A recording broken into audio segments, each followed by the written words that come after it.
magandang araw sa ating lahat. Ayan, ito na po. Dito na ako nagwawali sa labas dahil po talagang nagkalat na naman ang mga basura dahil sa mga dumadaan na mga tao. At dito na po ako sa aming loob at nagwawalis po dahil sa mga kalat ng aming mga aso na naman. Hindi lang tao, kundi pati aso, mga guys. Pagkatapos po ay hinatid ko yung basura doon mismo. At ito na po pumasok na po ko sa loob at tinuha ko yung pundo namin kalakal. Sayang naman na itatapon po natin mga guys, no? At paano kita po tayo at makadagdag sa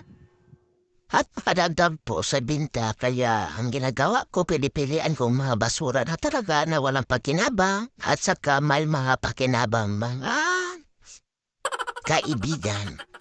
At ito na po, naghuhugas na po ako ng plato bago ko naghuhugas dahil po tambak na po naging malinis sa plato. Nilagay ko muna sa lagayan para po maayos ang lahat.